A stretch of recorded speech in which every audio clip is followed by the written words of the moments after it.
اور دریائے نیل میں سے راستہ بنا کر اس قوم کو اللہ تبارک و تعالیٰ نے ایک نئی آزادی والی زندگی عطا فرمائی۔ لیکن اس کے باوجود یہ قوم اللہ تبارک و تعالیٰ کی نافرمان ثابت ہوئی اور اللہ تبارک و تعالیٰ کی ناشکری کرنے لگی۔ جب حضرت موسیٰ علیہ السلام اللہ تبارک و تعالیٰ سے ہم کلام ہونے کے لیے کوہ طور پر تشریف لے گئے تو ان کے پیچھے یہ قوم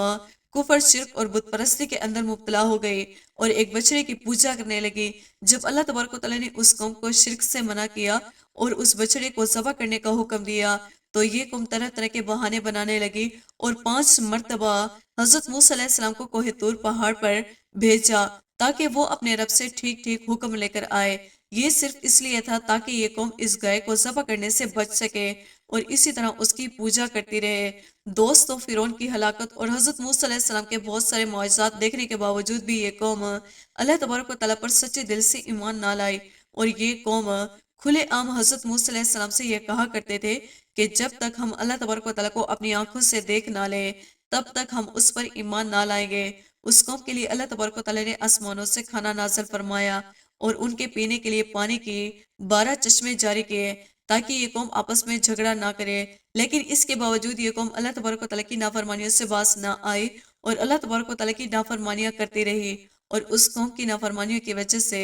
آسمانوں سے آنے والا کھانا بند ہوا اور زمین سے پیداوار اگنا شروع ہوئی۔ اس کے بعد حضرت موسیٰ علیہ السلام نے اللہ تبارک و تعالیٰ کے حکم سے اپنی قوم کو فلسطین کے حکمرانوں کے خلاف جنگ کرنے کے لیے حکم دیا تو اس قوم نے یہ کہتے ہوئے صاف انکار کر دیا کہ تم اور تمہارا خدا لڑو، ہم تو یہیں بیٹھے ہیں۔ دوستوں، اسی طرح اللہ تبارک و تعالیٰ نے اس قوم کو بار بار اپنی نعمتوں سے نوازتا اور یہ قوم بار بار اللہ تبارک و تعالیٰ کی نافرمانیاں کرتی۔ یہ قوم اللہ تبارک و تعالیٰ کے انبیاء کرام کو جھٹلاتی اور ان پر ظلم و ستم کرتی۔ اس قوم نے اللہ تبارک و تعالیٰ کے تمام انبیاء کرام کی نافرمانی کی اور معاذ ان کو قتل کر دیا۔ اس قوم نے حضرت زکریا علیہ السلام کو قتل کر دیا اور اسی قوم نے حضرت یحییٰ علیہ السلام کو بھی قتل کروایا اور یہی قوم حضرت عیسیٰ علیہ السلام کو سولی پر چڑھانے کی سازش کے اندر ملوث تھے۔ دوستو، یہ قوم اللہ تبارک و تعالیٰ کے بعض انبیاء کرام کو مانتی اور بعض کا انکار کرتی۔ ان کا یہ عقیدت ہے کہ قوم بنی اسرائیل میں صرف پیغمبر پیدا ہو سکتا ہے، اس کے علاوہ کسی اور قوم میں کوئی پیغمبر پیدا نہیں ہو سکتا۔ یہی وجہ ہے کہ یہ لوگ بنی اسرائیل کے پیغمبروں کو پیغمبر مانتی ہے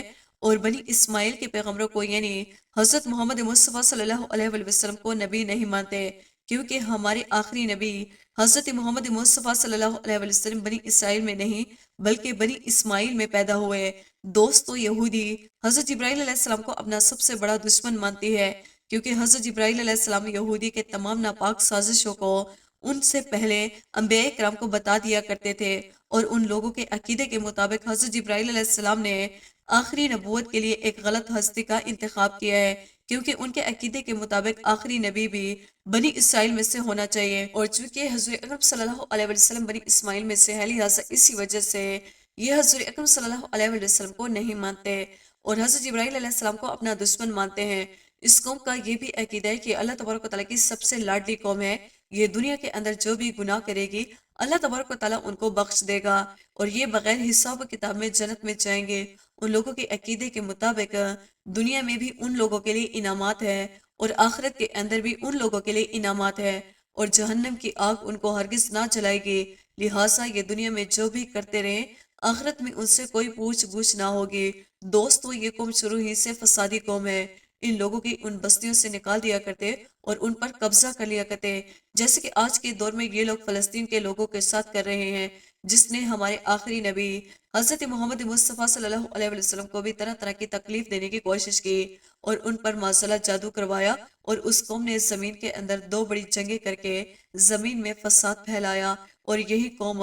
تیسری بڑی جنگ کر کے زمین کے اندر دوبارہ سے فساد پھیلائے گی۔ یہ لوگ اللہ تبارک و تعالیٰ کے بارے میں عقیدہ یہ رکھتے ہیں کہ معاذ اللہ تبارک و تعالیٰ فقیر ہے اور ہم غنی ہیں اور دنیا کے تمام پھل اور اناج اور نعمتیں ہمارے قبضے میں ہیں اور یہی وہ لوگ کھا سکتے ہیں جن کو ہم کھلانا چاہیں۔ دوستو، یہودیوں کے 8 ایسے عقائد ہیں کہ جن کے بنا پر ان لوگوں کو کافر کہا جاتا ہے۔ نمبر 1، یہ اللہ تبارک و تعالیٰ کو مجسم مانتے ہیں، یعنی اللہ تبارک و تعالیٰ بھی ہماری طرح ایک جسم رکھتا ہے جبکہ وہ ایک جسم سے پاک ہے۔ اور اس کے علاوہ یہ قوم حضرت موسیٰ علیہ السلام اور حضرت عزیر علیہ السلام کو اپنا نبی مانتے ہیں۔ ان کے علاوہ باقی تمام تر انبیاء کرام کو یہ قوم جھٹلایا کرتی اور ان کو قتل کر دیا کرتی۔ یہ لوگ حضرت عزیر علیہ السلام کو اللہ تبارک و تعالیٰ کا بیٹا مانتے ہیں اور انہی لوگوں نے تورات کے اندر بھی تبدیلی کی۔ یہ لوگ حضرت عیسیٰ علیہ السلام کا انکار کرتے ہیں اور حضرت عیسیٰ علیہ السلام کو اپنا دشمن اور مسیحا دجال کو اپنا دوست اور مسیحا مانتے ہیں۔ ان لوگوں کے عقیدے کے مطابق حضرت عیسیٰ علیہ السلام مسیح دجال ہے اور دجال ان کا مسیحا ہے۔ اسی وجہ سے اللہ تبارک و تعالیٰ قرب قیامت میں دجال کے خاتمے کے لیے حضرت عیسیٰ علیہ السلام کو نازل فرمائے گا اور حضرت عیسیٰ علیہ السلام یہودیوں کے مسیحا دجال کا خاتمہ کریں گے۔ یہ لوگ اللہ تبارک و تعالیٰ کی کتاب انجیل کا انکار کرتے ہیں اور ہمارے آخری نبی حضرت محمد مصطفیٰ صلی اللہ علیہ وسلم کو اللہ تبارک و تعالیٰ کا نبی نہیں مانتے، اور اس کے ساتھ ساتھ یہ اللہ تبارک و تعالیٰ کی آخری کتاب قرآن پاک کا بھی انکار کرتے ہیں۔ دوستو، یہ وہ تمام تر اسباب ہے کہ جس کی وجہ سے اس قوم کو کافر کہا جاتا ہے، اور اللہ تبارک و تعالیٰ نے اس قوم پر متعدد بار لعنت فرمائے، اور یہ دنیا کی سب سے بدبخت قوم ہے اور فسادی قوم ہے۔ اللہ تبارک و تعالیٰ سے دعا ہے کہ اللہ تبارک و تعالیٰ ہمیں سیدھے راستے پر چلنے کی توفیق عطا فرمائے۔ دوستوں، امید کرتے ہیں ہماری آج کی ویڈیو آپ کو پسند آئی ہوگی۔ ویڈیو کو لائک اور سبسکرائب کرنا نہ بھولیے گا۔